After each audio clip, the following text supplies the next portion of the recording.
on. I always want to be respectful of time. And one of the things that I always like to, end a conversation with is this one question. If you could give, our audience one piece of advice that, you wish you had, whether it's, the beginning of your career or, building or combining the teams and building the team, or just real estate in general, right? Mm-hmm. What would be that one thing that you would want to pass on to other agents? That's a really good question. I think it's just meeting people. And it just goes back to, when I met my husband over 20 years ago, as I mentioned before, we just started joining organizations and meeting people. And looking back on the last 20 years, like our best friends now are all of those people that we met in those organizations. And if I look back, like most of those people have ended up being clients and they've referred their family and friends to us. But, just looking back, like on our very best times in our life and travels and all those fun things we've done as a couple, as a family, and as with our friends, it all goes back to people that we met very early on as, a newly married couple. And even if somebody's single, I think it's just meeting as many people as you can.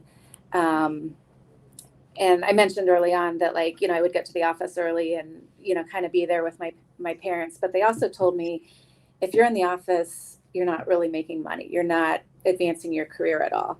And so I've tried, and even to this day, I did it back then, but I've done it to this day. I try to meet people for lunch. I try to meet people for drinks and just continuing connections. I'm very big into the note cards, reaching out to people. I try to address up like 5 envelopes a day, and I just leave them on the counter and they're staring at me all day until I do those note cards. But I try to do like 5 every day, and just reaching out to people, staying in touch. And I think you'll get far more out of it than, no, how do you say it? What you put into it, you'll get far more back. Yeah. And so it's, I think it's just brought us so much happiness, having, meeting so many people, being involved in so many people's lives, seeing families grow, that kind of thing. So that would be my advice. I definitely need to up my game, because I just started with writing 2 postcards a day and at 5. So yeah, I go in spurts. I'll do there. it for a few weeks and then I get super busy and I don't have time, or, I make excuses, but it's great to do. And are you a Grant Cardone fan by chance? Hey, what? A Grant Cardone fan? I don't know what that is. You don't know Grant Cardone, the sales guy, the real estate guy? I should know, but I don't. Anyway, some people love him. Some people absolutely hate him. But he has this saying, who's got my money? Like he wakes up every day and says, who's got my money? And I tell agents all the time, it's like, we need to be waking up and saying, hey, who can I connect with today to talk about real estate that I haven't connected with yet? Right. And then who can I connect with today that I've already spoken to about real estate that I need to follow up with? Right.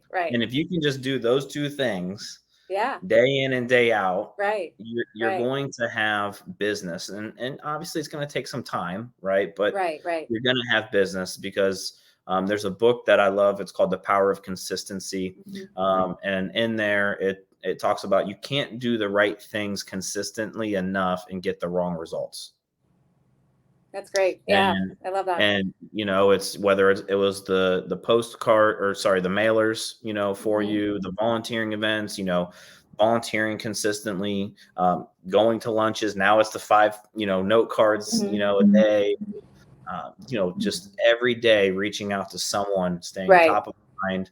I say not puking real estate on people, but just staying top of mind and just connecting with people on a consistent basis. Right. And I think a lot of it is, it seems like most people around here know I'm in real estate. So a lot of it is connecting with people. And what I try hard to do is not even bring up real estate, because they know my name and they know I'm in real estate. And so I think it's kind of, it's kind of a challenge for me. I try to just think of other things to talk about, and eventually real estate comes up.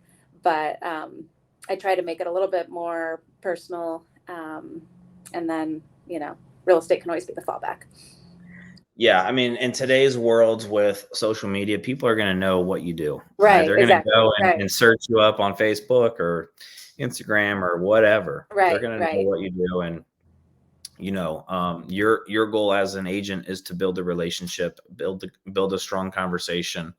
right, Um, and everyone, I don't care if you're just renting or if you own or thinking about buying, everyone wants to know what's going on in the real estate market. It's right. just one of the largest, economies that, in the world. So, people are always going to be asked, people are always going to intrigue, but your job as the agent is just to build a connection and then build a Exactly. relationship.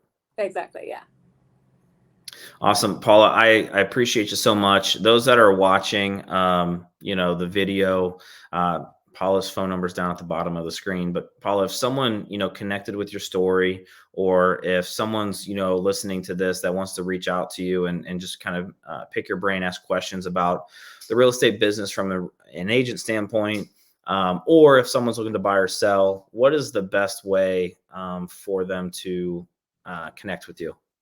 Yeah, my phone number's up there, so text or call. I turn my phone on when I wake up, and I turn it off when I go to bed, and everything else is fair game unless I'm in an appointment. So, and then also social media, the Koontz team, we're on Instagram, Facebook.